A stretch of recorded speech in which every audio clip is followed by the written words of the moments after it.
2025년 첫 예배, 오늘 말씀의 제목 따라하겠습니다. 불가능한 상황을 만드시는 이유. 자, 영상을 하나 먼저 보고 시작하겠습니다. 예, 하나님 아버지 감사드립니다. 먼저 하나님께 정말 감사드리고요. 하나님께 감사합니다. 저가 저일 수 있게 하는 또 하나님 감사합니다. 하나님 아버지께 감사드리고요. 살아계신 하나님께 너무 감사드리고 이 모든 영광 주님께 돌리겠습니다. 한결같이 돌봐주신 예수님께 이 상을 돌립니다. 제일 먼저 하나님께 영광 돌리겠습니다. 먼저 하나님 아버지 너무 감사합니다. 하나님 감사합니다. 하나님께 제일 먼저 영광 돌리겠습니다. 하나님께 감사의 말씀 드립니다. 먼저 주님께 감사드리고요. 하나님께 영광 돌리겠습니다. 하나님께 영광 돌립니다. 저를 포기하지 않고 지켜주신 하나님께 너무 감사드리고요. 하나님이요, 저는 예수님께 속해 있는 축구 선수입니다. 하나님께 감사드리고 영광 돌립니다. 살아계신 하나님께 먼저 영광을 올려드립니다. 제일 감사한 분이 하나님 아버지여서 가장 먼저 영광을 돌리고 싶고요. 하나님 아버지 너무 감사합니다. 자, 여기까지 보겠습니다. 연예인들이 연말 시상에서 하나님 아버지께 영광을 돌리는 모습을 이제 영상으로 본 건데, 올해 2024년도에도 하나님 앞에 자기가 상을 타고 나서 영광을 돌리는 연예인들이 제법 많았습니다. 여러분 시상식 많이 보시죠? 보시면 생각보다 정말 많은 연예인들이 하나님 앞에 영광 올려드립니다 라는 고백을 정말 많이 합니다. 여러분 시상식에서 알라신께 영광 올려드립니다 이런 거 봤어요? 부처님께 영광 올려드립니다 간혹 있는데 거의 없죠. 하나님께 영광 올려드립니다 라는 수상소감하는 연예인들이 갈수록 많아지고 있어요. 근데 여러분 잘 생각해 보세요. 기독교가 요즘 시대에 많은 욕을 먹고 있습니다. 내가 크리스찬이라고 하면 한 20년 30년 전과 다르게 개독교 너 교회 다녀? 그러면서 교회를 다닌다는 이유로 사람들은 손가락질하고 비난을 해요. 연예인이라는 사람들은 공인이기 때문에 전국에 나오는 이 TV 앞에서 국민들 앞에서 자기가 하나님을 믿는다는 걸 고백하는 게요 정말 쉽지 않거든요. 근데 왜 이렇게 많은 연예인들이 그런 어떤 리스크를 감수하면서까지 내가 하나님 믿는다는 것을 공개하고 하나님 앞에 영광을 올려드리는 것일까요? 왜 이렇게까지 하는 것일까요? 그렇게 하면 분명히 자기를 싫어하는 사람들도 많이 생길 텐데 왜 그럴까요? 그 이유는 여기에 나와 있는 수많은 연예인들이 하나님이 살아계심을 너무 깊이 경험했기 때문이에요. 그리고 내가 이 상을 받을 수 있는 것이 내가 잘나서 된 것이 아니라 하나님이 나를 도와주셔서 내가 이 상을 탄 것을 너무 뼈저리게 느꼈기 때문에 너무 감사해서 그렇게 하나님께 고백을 했다고 하는 것입니다. 여러분 지금도 그 하나님 우리를 바라보고 계시고 살아계셔서 우리와 함께하고 계심을 여러분 믿으시기 바랍니다. 그래서 여러분도 늘 하나님 앞에 영광 올려드리는 삶을 사시기를 간절히 축원합니다. 여러분 우리가 인생을 살면서 이런 질문을 많이 할 때가 있어요. 나는 왜 살아야 되는 것일까? 제가 몇 번 얘기했죠. 속으로 질문하죠. 나 왜 살아야 되지? 나 왜 학교를 가야 되지? 아니 나는 왜 여기 다른 나라 어디 그냥 아프리카 같은 데 태어나면은 그냥 거기는 학교도 안 가는데 왜 나는 한국에 태어나서 매일 그냥 학교 가야 되고 중학교 또 가야 되고 고등학교도 가야 되고 나는 왜 이렇게 공부를 해야 되는 거지? 질문해 본 적 있어요? 없어요? 공부 진짜 하고 싶어서 공부해요? 아니면 그냥 해야 되니까 해요? 해야 되니까 하는 경우가 많죠. 학교 너무 가고 싶어서 가요? 아니면 그냥 가야 되니까 가요? 가야 되니까 가죠.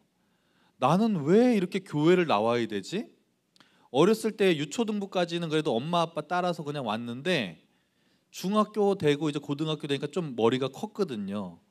그 다음부터는 내가 왜 교회를 가야 될까? 이런 질문이 우리의 마음속에 들어올 때가 있어요.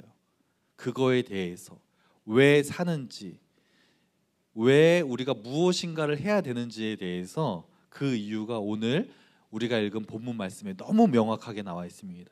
여러분 신앙생활할 때 이 오늘 우리가 읽은 본문 말씀은 무조건 여러분이 암송하셨으면 좋겠어요. 이 말씀대로 살아가시기를 축복합니다. 정말 중요한 말씀이기 때문에 오늘 이 말씀으로 우리가 말씀을 나누겠습니다. 이 말씀 고린도전서 10장 31절 말씀을 다 같이 한번 다시 읽어볼까요? 큰 소리로 자막 한번 띄워주실까요? 고린도전서 10장 31절 시작. 그런즉 너희가 먹든지 마시든지 무엇을 하든지 다 하나님의 영광을 위하여 하라. 아멘. 먹는 거, 마시는 거, 무엇을 하든지 무엇을 위해서 하라고요? 하나님의 영광을 위해서 하라는 거예요. 연예인들이 하나님께 영광 올려드리겠습니다. 내가 상 탄 거 하나님의 영광입니다라고 고백했던 것처럼 학교를 가는 것도, 내가 살아가는 거, 공부하는 것도 하나님의 영광을 위해서 할 때 하나님이 우리의 삶을 축복해 주실 줄로 믿습니다. 구약에 나오는 여러분 전쟁의 이야기들 많이 보셨죠? 성경을 보면요, 전쟁의 이야기가 진짜 많이 기록이 되어 있습니다. 그 중에 여러분 가장 극적인 전쟁을 하나 뽑으라면 어떤 게 기억나세요? 성경의 전쟁 이야기 들어보셨죠? 그 중에 이 이야기가 정말 제일 극적인 것 같다. 기억나시는 거 뭐 있으세요? 여러 개가 있죠. 근데 그 중에 항상 대표적으로 뽑으라면 기드온의 300용사를 뽑지 않을 수 없습니다. 여러분, 하나님이 이스라엘 백성들 이제 사사시대의 이야기인데, 이스라엘 백성들이 어느 날 미디안의 사람들이 자꾸 자기들을 괴롭히는 거예요. 그래서 하나님이 이스라엘과 미디안이 전쟁을 할 수 있도록 전쟁을 준비시키십니다. 그리고 그 전쟁을 이제 대표 지도자로 기드온이라는 사람을 사사로 세우세요. 근데 전쟁을 준비하는데 저기 미디안 사람들을 보니까 그 당시에 최신 무기를 쓰고 있고 군사가 몇 명이었냐면 13만 5천 명의 정예 군사들이 모여 있었습니다. 하나님이 이스라엘과 미디안을 전쟁을 준비시키는데 미디안은 최신 무기를 무장한 13만 5천 명, 그리고 이스라엘의 군대를 딱 모집하게 하셨는데 몇 명이 모였냐 하면 3만 2천 명. 어디가 유리해요? 이스라엘이 유리해요? 미디안이 유리해요? 미디안이 유리하죠. 그러면 이스라엘 군사 한 명이 미디안의 군사 몇 명을 이겨야 돼요? 13만 5천 나누기 3만 2천 하면 대략 어느 정도 돼요? 그렇죠. 한 4명 정도는 물리쳐야지 승산이 있는 것입니다. 그리고 이제 전쟁을 딱 하려고 준비하고 있는데 하나님 이제 어떻게 이제 전쟁합니까 맙니까 이렇게 준비하고 딱 군사들 모여 있는데 하나님이 잠깐 얼음 그러시면서 하나님이 죄송합니다. 제가 오징어 게임을 너무 재밌게 봐가지고 근데 어쨌든 거기에서 하나님 멈추시는 거예요. 너무 많다.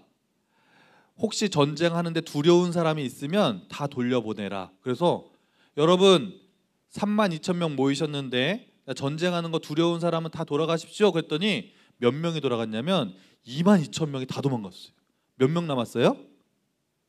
3만 2천 명에서 2만 2천 빼면 몇이에요? 10,000명. 그래서 이제 10,000명으로 하나님 10,000명으로 13만 5천 명 어떻게 이겨요? 그럼 이제 한 명이 몇 명이 이겨야 되는 거예요? 13명 반을 이겨야 되는 거예요. 이게 말이 안 되죠. 근데 갑자기 하나님이 또 얼음 죄송합니다. 그만 잠깐 그러시는 거예요. 근데 하나님이 너무 또 많다 그러는 거예요. 그리고 시냇가에서 물을 먹게 하시고 물을 다른 방법으로 먹게 한 사람들 몇 명이요? 300명만 딱 남겨놓으시고 전쟁을 하게 하십니다. 근데 놀라운 건요, 300명이 13만 5천 명과 전쟁을 했는데 누가 이겼을까요? 이스라엘 이겼어요? 미디안이 이겼어요? 이스라엘이 이기는데 그냥 이긴 정도가 아니라 이스라엘 사람 단 한 명도 부상을 입거나 다치지 않고 완벽하게 이겼습니다. 기적이에요? 아니에요? 근데 여기서 궁금한 게 있어요. 아니 하나님은 왜 13만 5천 명을 상대하게 하시는데 왜 굳이 300명으로 이기게 하셨을까? 아니 이왕이면 그래도 처음에 모였던 32,000명이 모여서 으쌰으쌰하면 서로 하나 되기도 하고 또 힘도 생기고 동기부여도 생기고 더 좋을 텐데 왜 32,000명으로 안 하고 정말 코딱지만한 숫자인 300명으로 전쟁을 하게 하셨을까? 왜 그랬을까요? 분명한 하나님의 이유와 목적이 있어요. 왜냐하면 만약에 32,000명이 전쟁을 했으면 이스라엘 사람들이 만약에 그 전쟁에서 이겼으면 어떤 마음을 품을 수 있냐면 우리가 숫자적인 열세는 있었지만 그래도 우리가 좀 잘해서 이긴 거 아니야? 이런 마음이 들 수 있었을 거예요.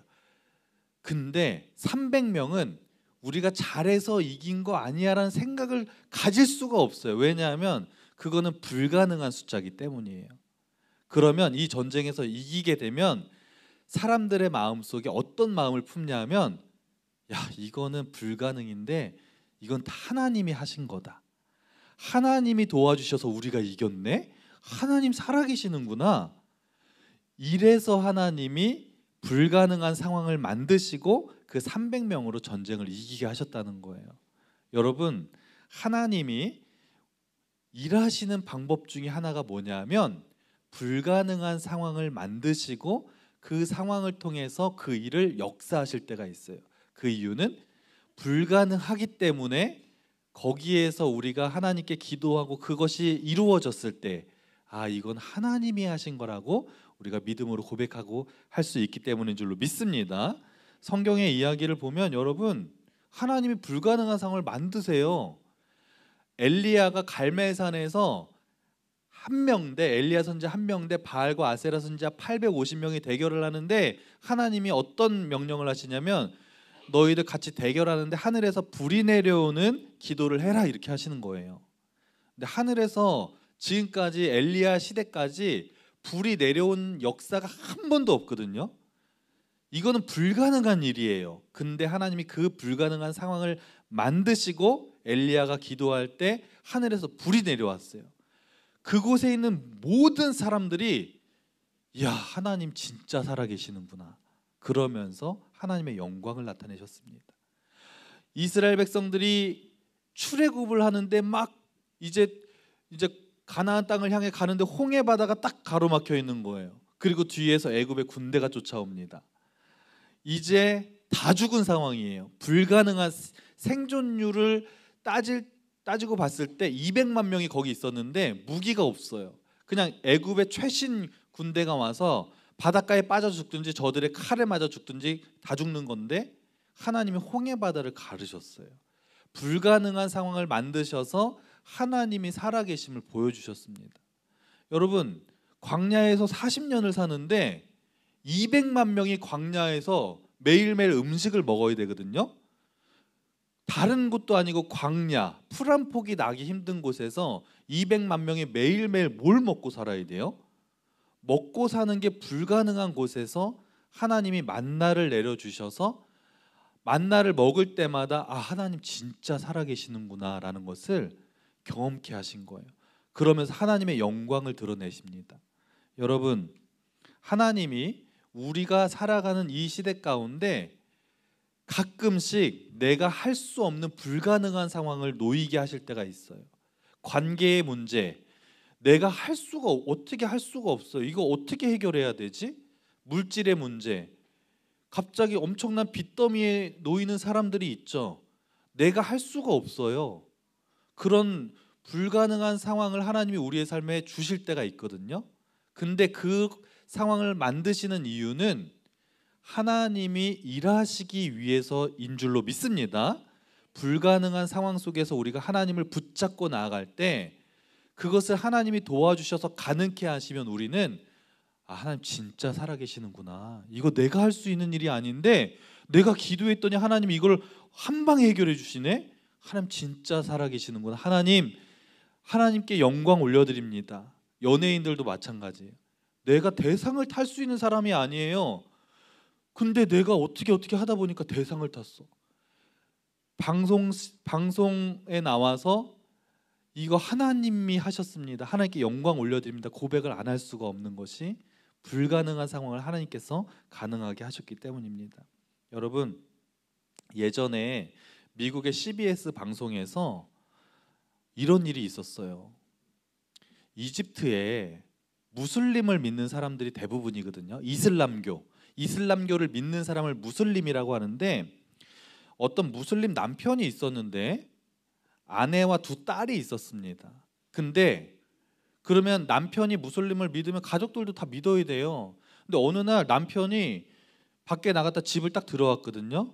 근데 아내가 저쪽에서 성경책을 읽고 있는 거예요. 여러분, 이게 얼마나 무서운 일이냐 하면, 무슬림 사람들은 기독교인이 자기 가족 중에서나 이웃 중에서 발견되잖아요. 가서 그를 폭행하거나 죽여도 법적으로 거의 처벌을 안 해요. 그러니까 이 남편은 지금 자기가 법적으로 아내를 죽이거나 때려도 되는 거예요. 근데 법적인 걸 떠나서 무슬림을 안 믿고 기독교를 믿어? 너무 화가 나가지고 가가지고 그냥 그 자리에서 아내를 죽였어요. 그리고 두 딸이 8살하고 갓난 아기였는데 아내를 죽인 다음에 근처의 공동묘지에 갔다가 이 남편이 그 아내의 시신을 묻었습니다. 근데 묻을 때 아내만 묻은 게 아니라 살아있는 두 딸을 산채로 거기에 묻어버렸어요. 못됐어요? 잘했어요? 진짜 못됐죠. 정말 이런 일이 실제로 일어났어요. 그리고 15일이 지났습니다. 동네에 장례가 나서 많은 사람들이 그 장례를 치르고 나서 시신을 묻기 위해서 그 공동묘지를 갔습니다. 저쪽에 공동묘지 한쪽에 뭐가 꿈틀거리는 게 보이는 거예요. 가봤더니 그 살해한 남편의 그 아내의 두 딸이 거기 먼지 땅 속에 묻혀 있는 것을 발견하게 됐어요.